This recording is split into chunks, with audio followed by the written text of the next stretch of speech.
Hello, this is Nick, and this is Today in Philosophy of History for Thursday, 25 January 2024. I'm not going to talk about the birthday of a philosopher of history today or a historian. I'm going to make more book recommendations.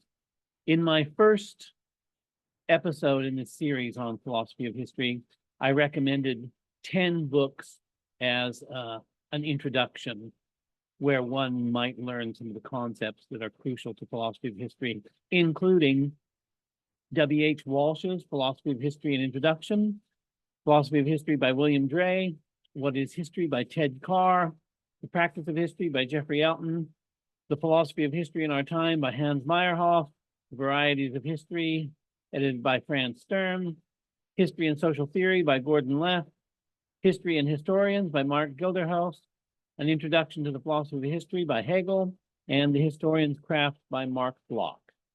So those aren't necessarily introductory books. Obviously, Hegel is not especially introductory, but there are a lot of basic ideas that can be gotten from these. But I want to pass on now to another tier of books, perhaps in terms of difficulty, definitely in terms of scope.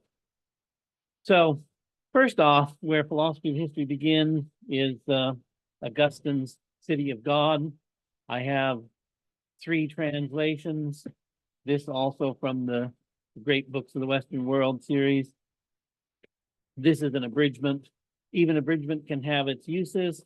When you're reading a book in something other than your native tongue, it's always good to get multiple translations so you can compare the translations and also get the text in the original language so you can see what the crucial terms were.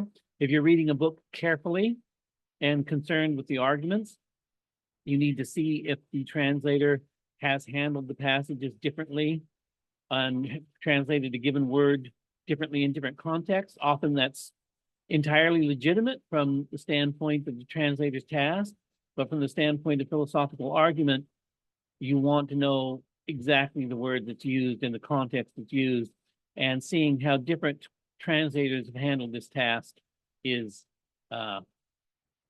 helpful. So Augustine's City of God was written in response to the sack of Rome by Alaric and the Goths in 410 AD. Many people accused the Christians as being responsible, spiritually, as it were, that the Romans had abandoned worship of the traditional Roman gods and turned to Christianity, and that's why the city had been sacked. So Augustine felt that he had to respond to this. But the sack of Rome was a shock to the system of everybody in the Roman world. Rome had been a safe city, as it were, for 800 years at that point. No one had sacked it or entered it in anger, as it were. So it's a big book with a lot of stuff in it. There's a lot of stuff that strikes the modern reader as strange, but there's still a lot of valuable philosophy of history. And it's well worth going through the whole thing. There's also written, spoken versions of the book. I listened to the whole thing as an audiobook from the library, so that's another option. So then we jump ahead from 410 AD to the 19th century.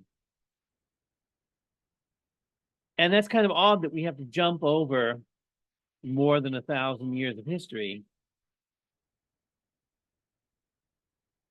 because the philosophical basis of academic life in the medieval world were commentaries upon earlier writers. So it seems really odd that there aren't a whole lot of commentaries on Augustine's City of God, and those that do exist come from the later Middle Ages. So even though Augustine's text was available and known all throughout the early and Middle Ages and the High Middle Ages, there was not much of a tradition of textual criticism or textual exposition, which you would expect. And why that is so, I've looked for papers on this, and I can't really figure out what exactly was going on, why there wasn't more of a commentary tradition on Augustine. But Augustine and his Christian Platonism was very central to medieval philosophy until the rediscovery of Aristotelian texts. And you would, like I said, you would expect that there would be a tradition of textual commentary, but there's very little.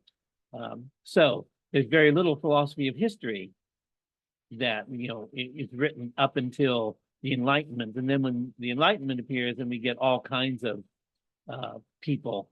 I was just discussing in my previous episode, Gotthold Lessing, Schiller, Herder, Kant, etc. All these famous Enlightenment figures wrote important texts on the philosophy of history. But I'm going to jump ahead to Nietzsche, who in the second of his untimely meditations wrote The Use and Abuse of History, which has also been translated as The Advantages and Disadvantages of History for Life, which is a full-on attack on historical consciousness. You have to read it just like you have to read any Nietzsche text to really get a handle on what he's doing. And it's in some respects a response to Hegel and the ascendancy of history as almost a replacement absolute, as it were. After Nietzsche, in 1902, Heinrich Rickert published The Limits of Concept Formation in Natural Science, A Logical Introduction to the Historical Sciences. This sounds like a book in philosophy of science, but it's really a book in the philosophy of history. Wilhelm Wildeband was the one who formulated this distinction between the nomothetic and the ideographic, and said that history was ideographic and not nomothetic like the natural sciences. Heinrich Rickert was the one who elaborated that, and he argued that values were central to historical facts. They're integral and they couldn't be separated. So the very idea of Max Weber's value-free science didn't apply. And Weber read this book right after it came out, and he was very complimentary toward it. So even though he had a completely different methodological approach, he said good things about Rickert's book, and it is a remarkable work in the philosophy of history. Also, this is an abridgment. I said earlier that abridgments have their use. This is the only available translation in English.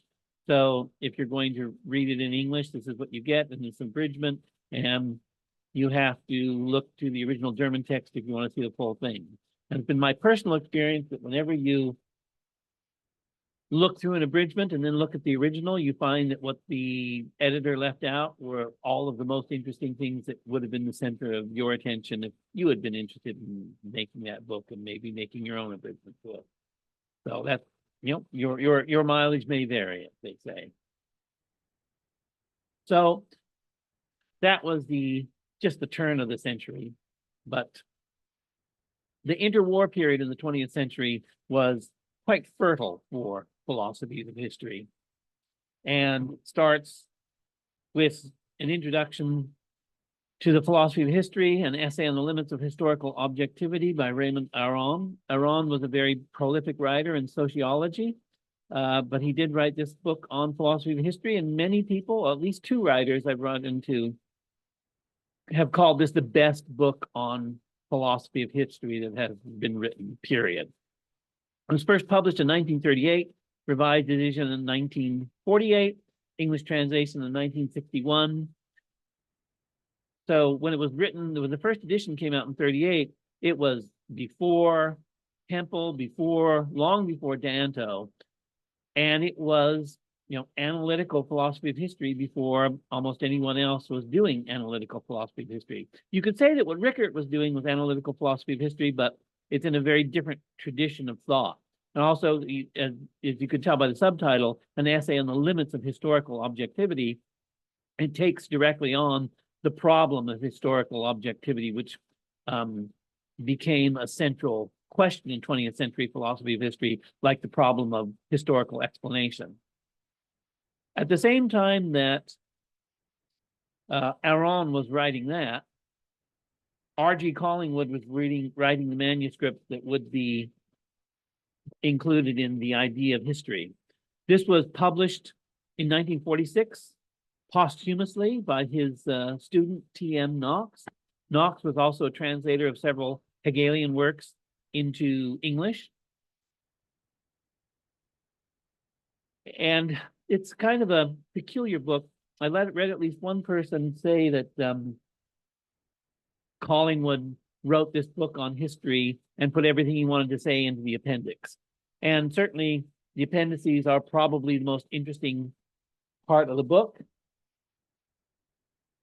I would say that number one, human nature and human history. Number two, the historical imagination. And number four, history as reenactment of past experience are the crucial takeaways from the book. Section 2, the historical imagination, is an exposition of the idea of what Collingwood calls the a priori historical imagination, meaning that sometimes we have to interpolate things that must have happened, even if the evidence isn't there for it. But the bulk of the text has its value as well. It's a very systematic survey of views on history from all over Europe. And I found it very helpful when I'm working on a particular figure to look up the Collingwood's treatment of it in this book. So the whole thing is worth a read, but certainly the appendices are important. And Collingwood represents a whole different tradition in philosophy of history. People call it idealist, and that might lead you to think that it's going to have something in common with Kant and Hegel, but not really. It's quite different. The idea of history being the reenactment of the past thoughts of individuals engaged in historical events is then taken up by many others after Collingwood gives its exposition in the idea of history. Dre has, I think, written more than one book about that, and many others as well. Also worked on in the interwar period, Karl Popper's The Poverty of Historicism, which I've already mentioned in several episodes so far because it's been so influential. The original paper was published in 1936, and then a first version was published in 1944 and a revised edition in 1957. And it's very much of a piece with his other immediate post-war book, The Open Society and Its Enemies. Karl Popper is very interested in showing what he believes to be the intellectual or scholarly origins of some of the worst ideologies of the 20th century. So, as in The Open Society and Its Enemies, he's very much concerned to criticize Plato, Hegel, and Marx. And this book also takes up Hegel and Marx and other figures as well. Popper is known for his argument for indeterminism in history and his claim that there can be no predictive science of history. And he calls this historicism, and his peculiar use of the term historicism has come under criticism because almost no one else who uses the term historicism uses it in exactly that way. Nevertheless, it's been very influential. Many people, the only book they read in philosophy of history is Popper's Poverty of Historicism, and consider themselves finished because that says everything that they think needs to be said. But it represents a very particular point of view. Oh, another interesting idea from Popper's Poverty of Historicism is his defense of piecemeal social engineering in contradistinction to a top-down utopian plan for the whole of history, as it were. So in the immediate post-war period, Karl Löwith's Meaning in History, the Theological Implications of Philosophy of History appeared. I've already discussed this in my episode on Karl Löwith. It's another, I would call it a non-philosophy of history because he goes through the traditional philosophy of history and tries to show that it's all a bastardized form of Christian eschatology. And in Löwith's later years, though, while he doesn't give up on this thesis, he does turn toward a kind of naturalism, but he doesn't completely give up on the philosophy of history. So you could say that even though it's a non-philosophy of history insofar as it's a critique of philosophy of history, much as Karl Popper's Poverty of Historicism is also a critique of philosophies of history, and Nietzsche's on the use and abuse of history. They're all highly critical of the way philosophers have discussed history. I've also already done an episode on Arthur Danto and mentioned his book. This is the first edition was published in 1968. This is the first edition, Analytical Philosophy of History. Then in 1985, he did a significantly revised version of the book called Narration and Knowledge. And it examines the logic of narrative sentences and became extremely influential in Anglo-American 20th century, second half of the 20th century philosophy of history. Now going back a little bit in time, number 9 on my list of 10, Karl Jasper's The Origin and Goal of History. This was first published in 1949, English translation in 1953, only 4 years later. It introduces the idea of the axial age, which almost everyone has heard of. It has a lot more in it, though, besides. And I find the last part of the book most valuable. Part 3, the meaning of history.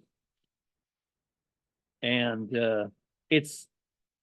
even though Jasper was a continental philosopher, as it were. Jasper, along with Heidegger and Sartre, are considered the 3 crucial authors, the 3 crucial writers in the foundations and development of existentialism.